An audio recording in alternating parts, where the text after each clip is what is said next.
Waddell, Georgia native, who was actually shot down in a mission near Hanoi and was a prisoner of war for almost 6 years.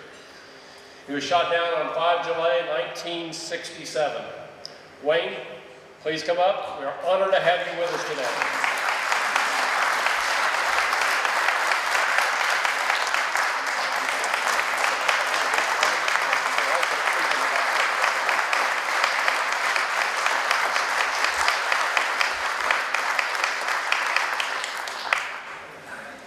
You might want to wait till you hear me before you say anything. It's nice to be here among friends who are also Vietnam warriors. I don't get to see that many of you that often. I've had some association with the organization. I played in a golf tournament down at Fort Mac back when, thanks to George Murray inviting me. And I have a good friend who was one of your founding members, Waddell, if any of you remember him. He was a photographer around here.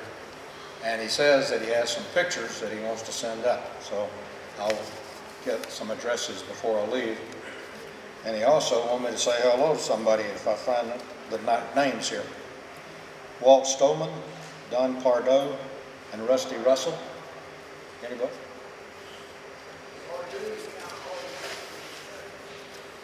Anyway, Ron's down in Florida.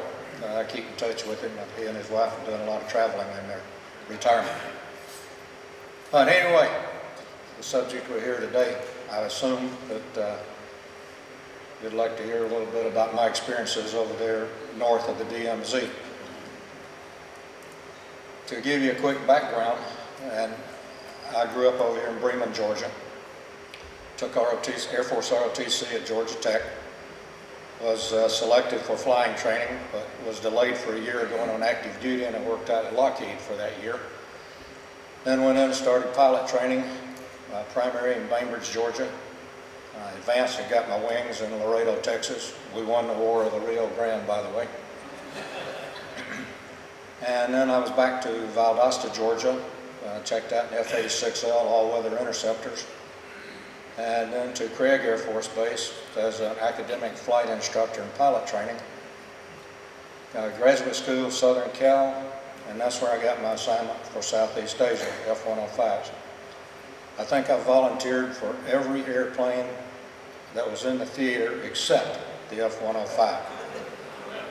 Chuck Yeager had come to Craig when I was there and spoke. He was commander at Edwards, and they had just finished the operational testing. And he called an electronic monster, couldn't understand why the Air Force had wasted their money.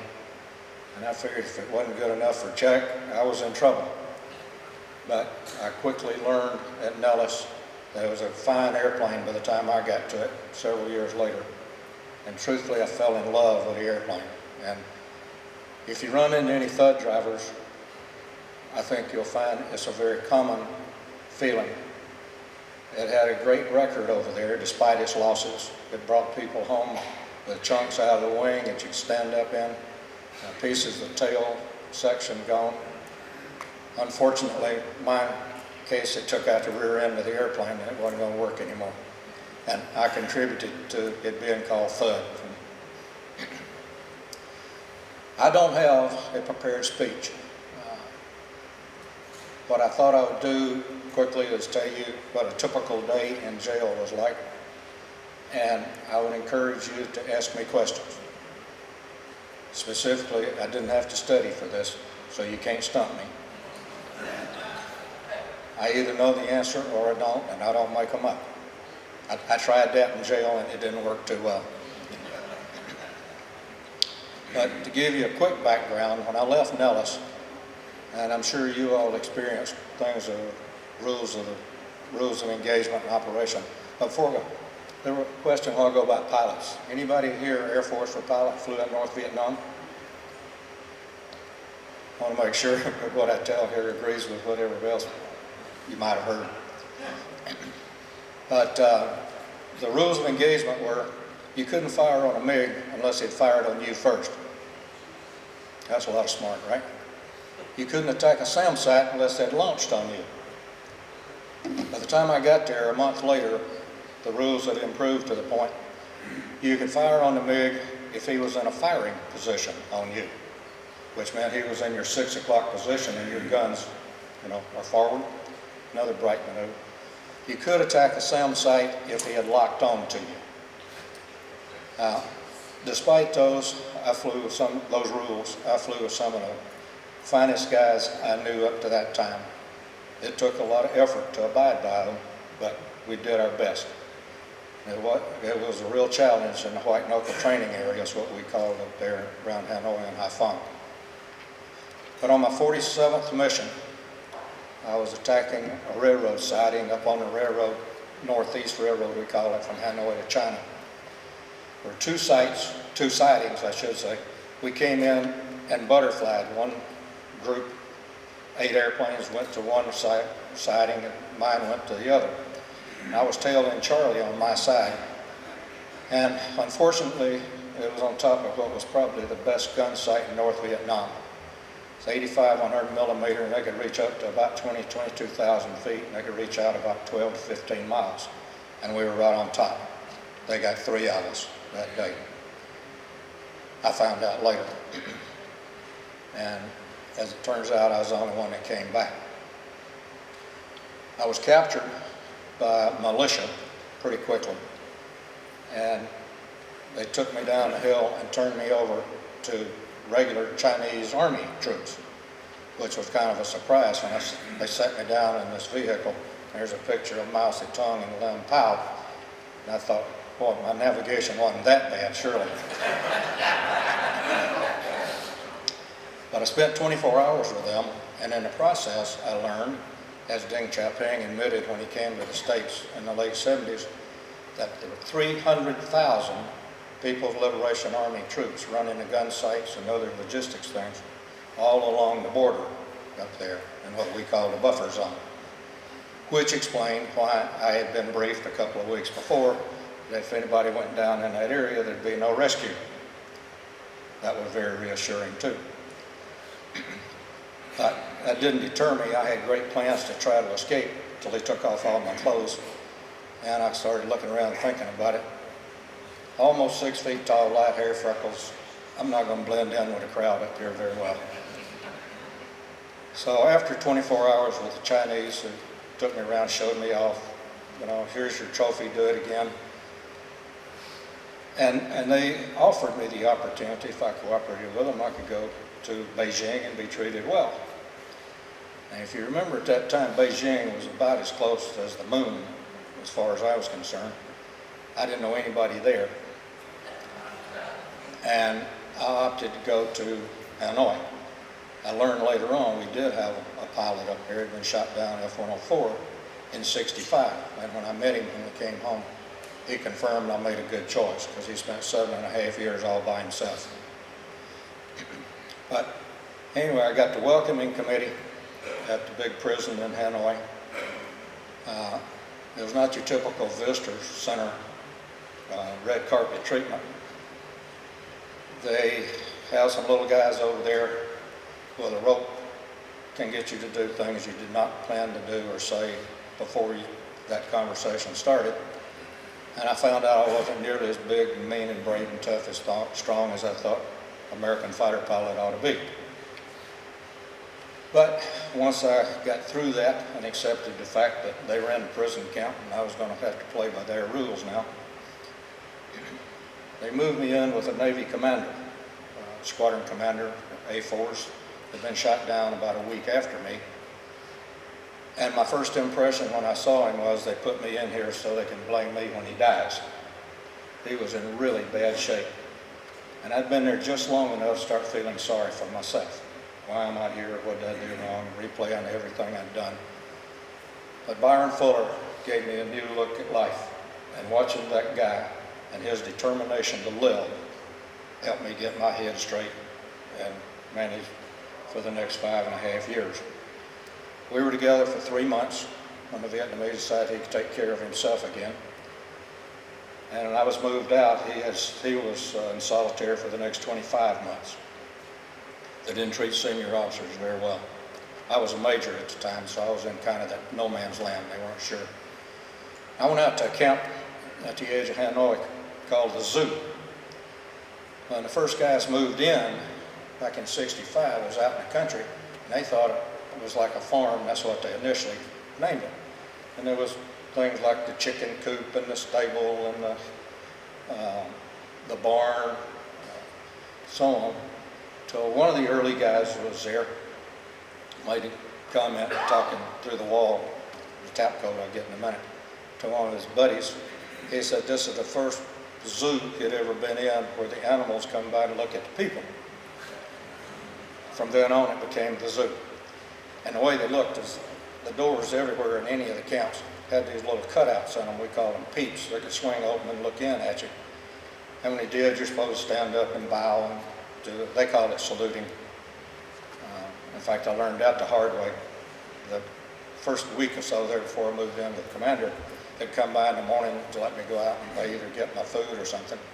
And I'd just do it. And finally, he stopped me one day and he points his finger up here on the camp jugulations, as they call them, that I'm supposed to salute. So I stepped back and gave him a salute. He didn't like that at all.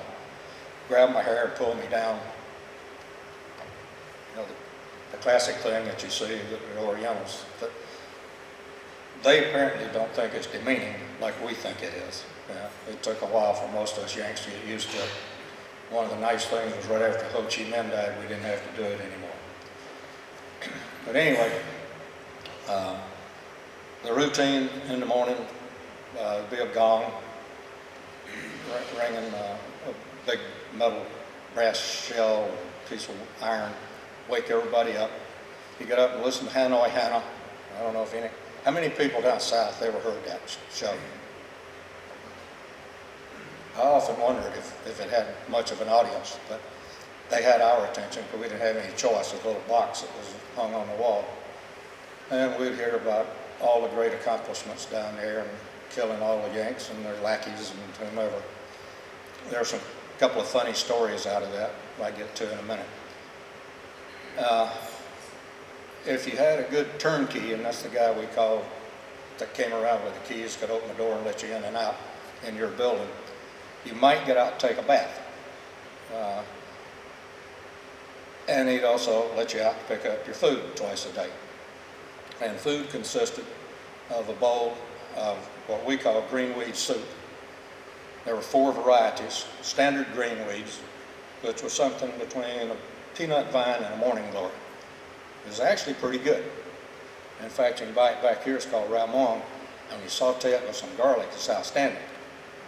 But they didn't have the garlic, and they didn't saute it. They just boiled it. The other 3 versions were seaweed, is what it looked like, mustard greens, what it tastes like, and sewer greens is what it tasted like. And you get a bowl of soup with that, and either a plate of rice, and a plate of rice to them is about what you'd serve here for a family of 3 or 4. But it's amazing how much rice you can eat when it goes with the soup only. And occasionally we would get French baguettes. You know, the little ones like so, about half a loaf of bread. And those were absolutely outstanding when they came in hot. When they'd been sitting in the barn and somewhere in storage during the rain time and they got wet and soggy and moldy, they weren't nearly as good. But they were edible. Then we'd have a siesta time from nominally 12 to 2. And that's when the criminals came alive. And we were all called criminals over there, black criminals. Lyndon Johnson, Robert Strange, McNamara were the blackest criminals. But that's when we communicated. And I'm sure you all have probably heard about the tap code that Smitty Harris, one of the early shoot-downs, brought in. That was really an effective system for us because we learned to adapt it to all kinds of different things. You could sweep in codes, you could flash a straw through a crack in code, you could cough in code. There are all kinds of things we learned to communicate. But the breakthrough that allowed us really to communicate within each building was talking through the cup. They issued us porcelain cups, and if you put it up on the wall with a flat side and then throw your voice into the back, the guy on the other side could hear you clearly, generally through 12, 18 inches of concrete or rock, whatever. And then to listen, this is kind of like talking on ham radio. It's a one-way operation. You had to turn the cup around so that it was collected the sound. You put your ear on the flat side, and and talk back and forth. It took a while to learn how to tell jokes and laugh through the wall. And we agreed over there that we were not going to tell the shrinks the things that we laughed at, because we had pretty dark humor, as you might expect. The significance of the communication for me, I was in the building with the senior ranking officer in the camp, and two fellows next door to me were primary communication link to the building outside. We had over 200 in the camp, and obviously the SRO was interested in keeping up with what was going on and being informed. And the system got so good, we could put a message out in the morning if necessary and have it answered back before bedtime. And that was from about 9 buildings, over 200 people. If it had to go to the annex, which was across the wall, where there were 7 more buildings and another almost 100 people, it might take till the next day to get the answer back. But we had an escape attempt in our camp, and I say attempt. When he tells a story, he says an escape. They went out one night just after midnight in the middle of a rainstorm.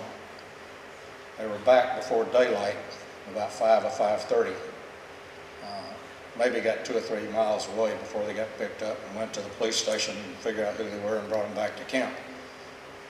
But the unfortunate part of that was one of the guys did not survive the aftermath, and the SRO and a number of other people involved in the communications did not fare very well, came close to being beaten to death.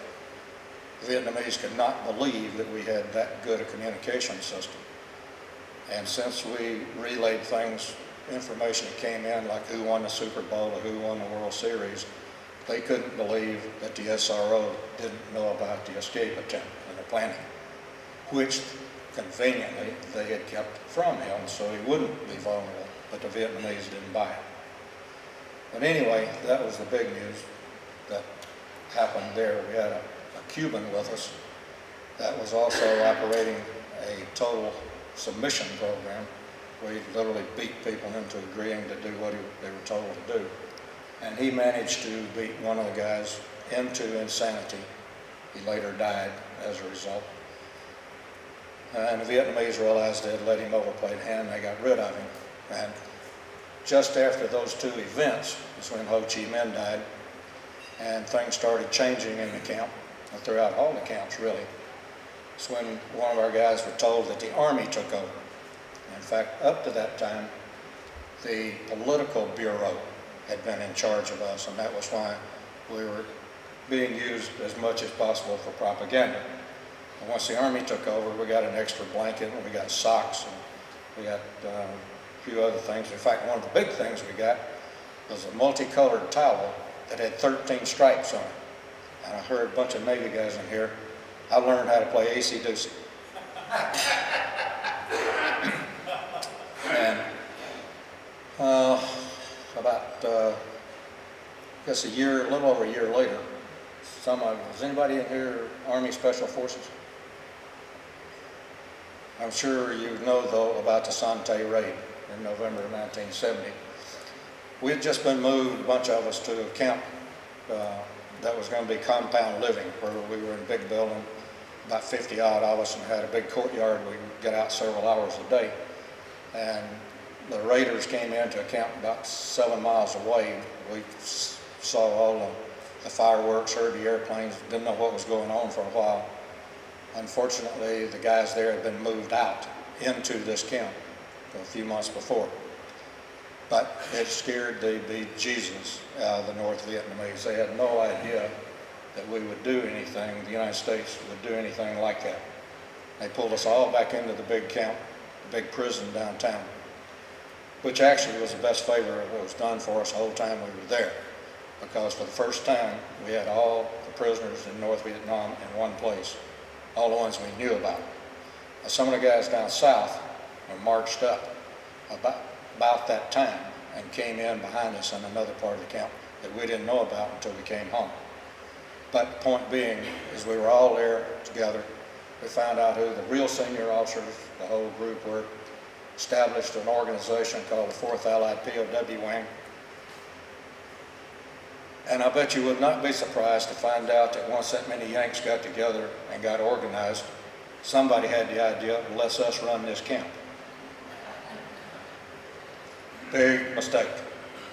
We made 2 futile attempts to play like we were in charge, and they very convincingly let us know that they still run the prison camp and would continue to. And over a period of about a year, we got to what we call live and let live. They didn't try to antagonize us, and we didn't go out of our way to make them mad today. And that evolved for a while till President Nixon started bombing again back in May of '72. And Vietnamese all referred to him regularly as that crazy man. They said, crazy man started bombing, must move. So 200 odd of us were moved up to a very remote camp on the Chinese border we called Dog Patch. Unfortunately, Daisy Mae wasn't there. There was a gal back at the zoo that we called Daisy Mae. She was probably the best looking Vietnamese I ever saw.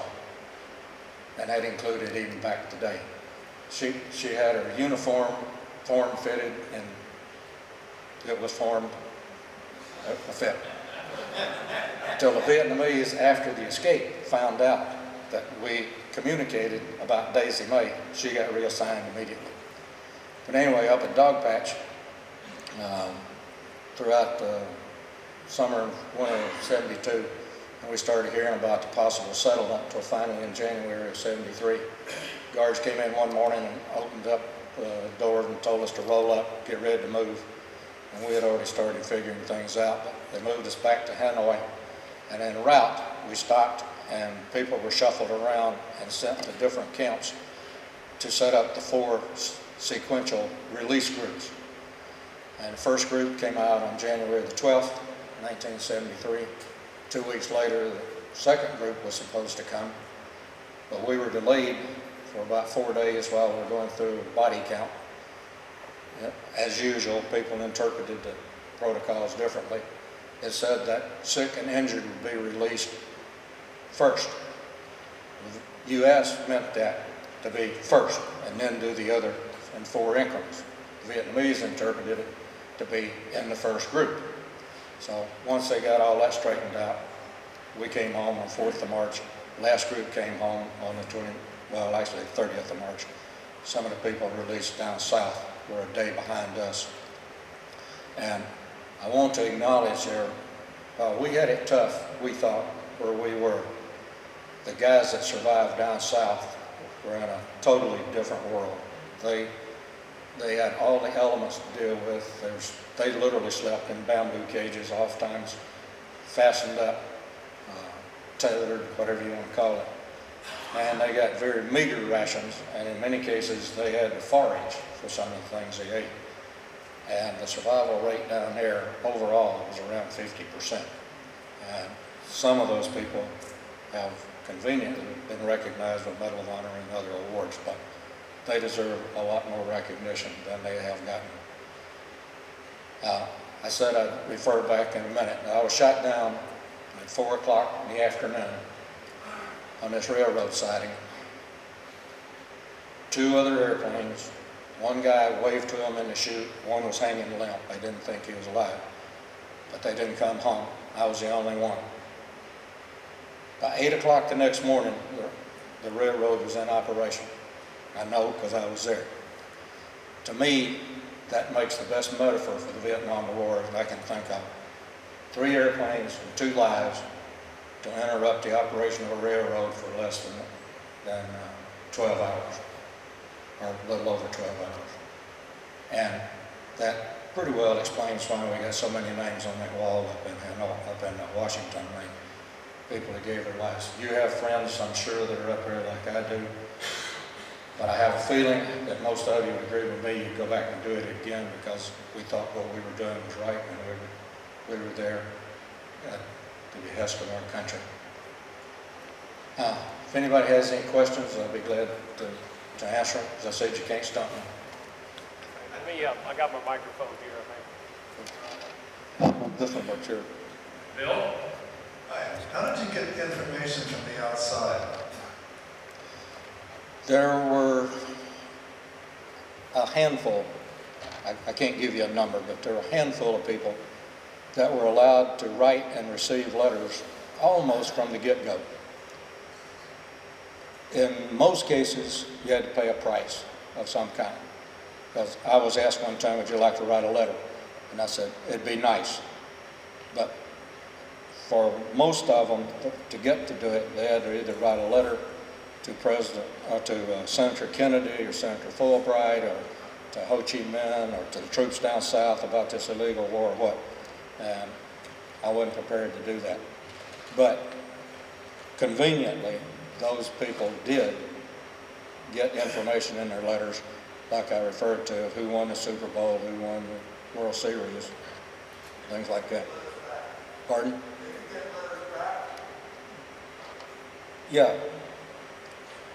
I got to write my first letter on the occasion of Christmas of '69, 2.5 years. I got my first letter about 1.5 years after that. It was a 6-line letter.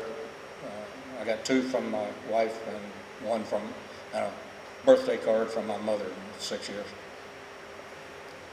2 quick questions. 1, what type of torture did you go through?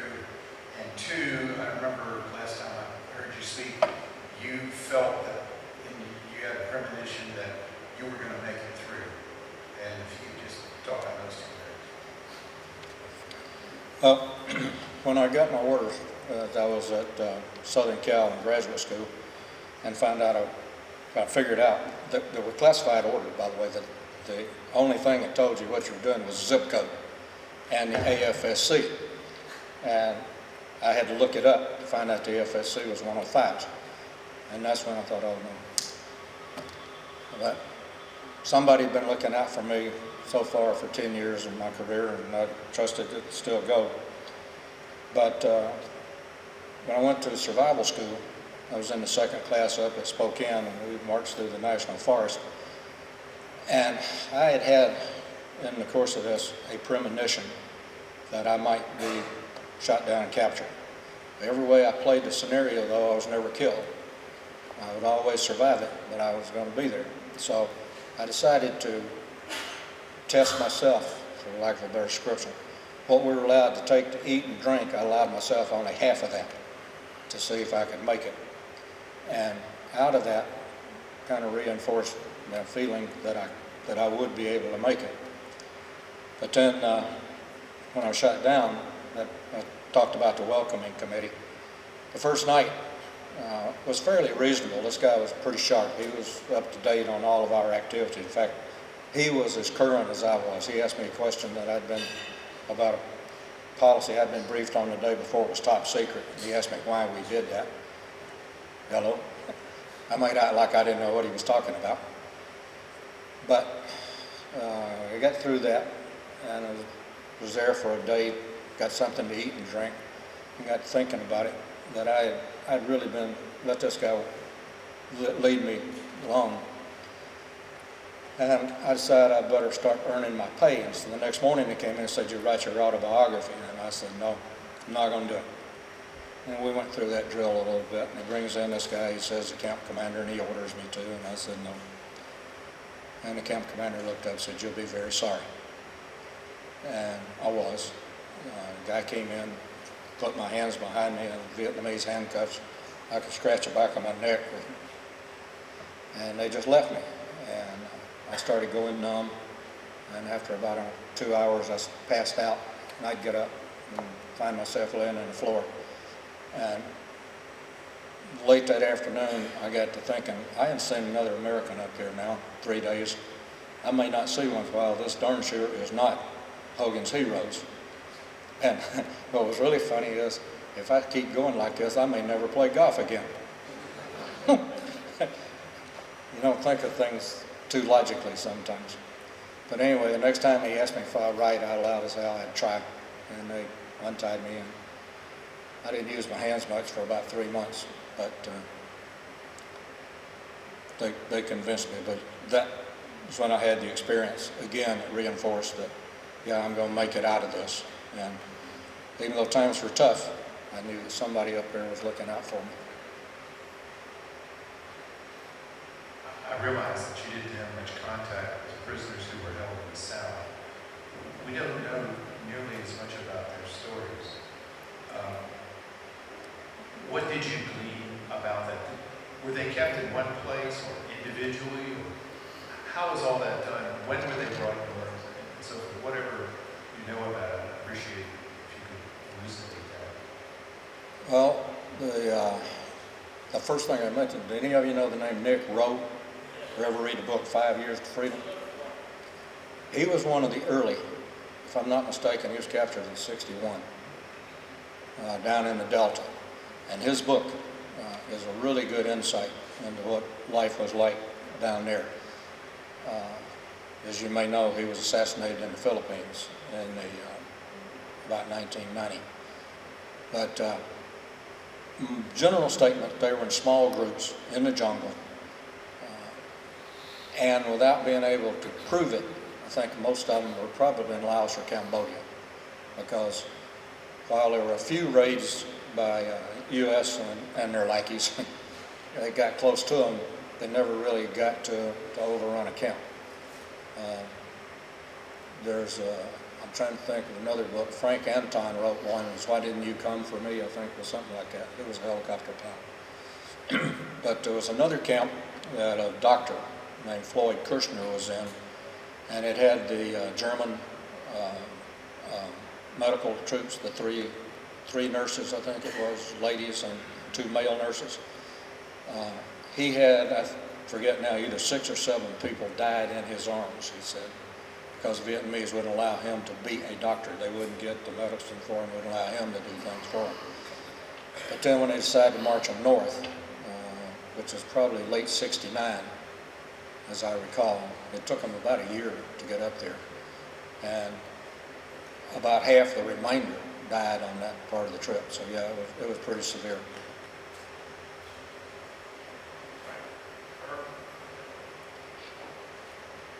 You mentioned Cambodia and Laos. The phrase the government has always used is there are no American prisoners of war in North Vietnam. But they never said none in Cambodia, and they never said none in Laos. What do you think of that?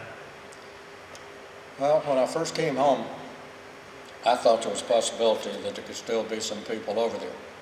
Because as I mentioned, I found out the night before I left that these troops from the south were in another part of the same camp, same prison. And they'd been there for almost a year and we had no idea. So it proved that they could keep people apart and keep that kind of information to themselves, so to speak. And for 2 or 3 years after I got home, if you remember, into the mid-'70s, there were a lot of reports here and there. And a guy named Bobby Garwood, who came back out, had a lot of stories about things he had seen and done and what. And the director of the Defense Intelligence Agency made a statement that he believed that there were people there. And that certainly influenced my thinking, and I tended to accept it until I found out he had based his statement largely on what Bobby Garwood had said, which later proved to be self-serving information. And by this time, I began to consider that if there was going to be somebody there, they could keep it a secret if they wanted to, but something was going to have to happen to bring it out. And when it didn't happen, I thought they would play this card to get their, you remember the $20 million, or $20 billion that they claimed that Nixon had promised them? I considered that's what they were using those prisoners as bargaining chips for. But when that went away and they didn't do anything about them, I began to consider that maybe they didn't, definitely in North Vietnam. Now Laos, I've got 2 good friends that went down in 105s over there and nobody ever heard anything of them. Unfortunately, the Pathet Lao did not take prisoners by all reports. Cambodia, I can't say that much, but there weren't that many missions into Cambodia. They would have been taken over there, probably from the south. And if they did, I'd say that their conditions probably didn't allow them to survive very long. So, yeah, I don't rule it out that there could have been people left, but I certainly don't think they're there by now. Have you been back? Yes, I had 2 long trips of over 2 weeks, and I was in there for another one for 3 or 4 days, and one time on a cruise ship stop in Saigon. It's a changed world for those of you down south. How many have been back? How long ago were you there?